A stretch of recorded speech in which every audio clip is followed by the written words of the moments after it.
සුබ දවසක් ඔයාට. අදත් මගේ channel එකත් එක්ක එකතු වුණු ඔයාව ආදරයෙන් පිළිගන්නවා.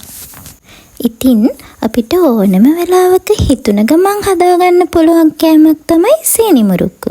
සීනි මුරුක්කු හදාගන්න ගොඩාක් අමුද්‍රව්‍ය ඕන වෙන්නේ නැහැ. ඉතින් අද මම අරගෙන ආවේ සීනි මුරුක්කු හදාගන්න විදිය. එහෙනම් බලමු කොහොමද මේක කරගන්නේ කියලා. මුලින්ම මම ගන්නවා පාන් පිටි කෝප්ප එකක්. පාන් පිටි කෝප්ප එකක් බෝල් එකට එකතු කරලා සීනි මේස හැන්දක් එකතු කර ගන්නවා. ඒකටම රස අනුව ලුණුත් එකතු කරලා වතුර ටික ටික එකතු කරන ගමන් අතේ නොඇලෙන ටිකක් හයිය පිටි ඩෝ එකක් අනා ගන්නවා.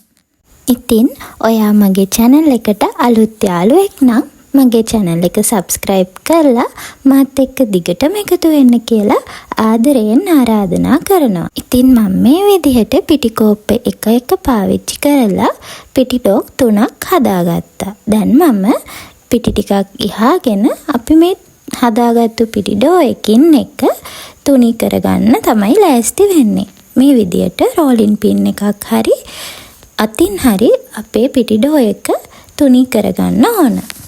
මේ විදිහට තුනී කරගත්තු පිටි ඩෝ එක මම මේ පෙන්නන විදිහට පුංචි පුංචි තීරු විදිහට කෑලි කපා ගන්න ඕන.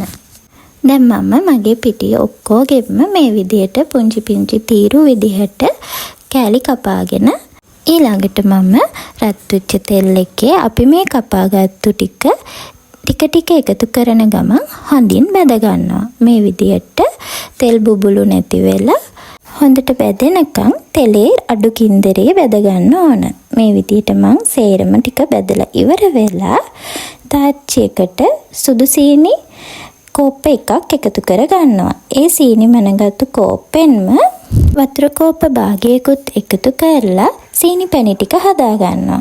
සීනි පැණි ටික නූල් ඇදෙන පදමට රත් වුණායින් පස්සේ අපි හදාගත්තු සීනි මුරුක්කු ටික එකතු කර ගන්නවා. ඊට පස්සේ හිමීට අඩු ගින්දරේ පැණිත් එක්ක හොඳට කලවම් කර මේ ටික හදා ගන්න ඕන.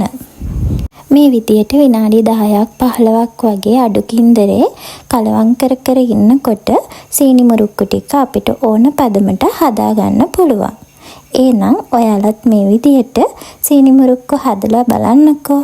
අදත් මගේ වීඩියෝ එකත් එක්ක එකතු වුණු ඔයාට ගොඩාක් ස්තුතියි. මගේ වීඩියෝ එක හොඳයි නම් ලයික් එකකුත් දාලා ඔයාගේ යාළුවන්ටත් බලන්න ෂෙයා කරන්න.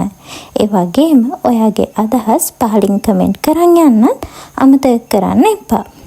ඒ වගේම මගේ channel එක subscribe කරලා මාත් එක්ක දිගටම එකතු වෙන්න කියලා ආදරෙන් ආරාධනා කරනවා.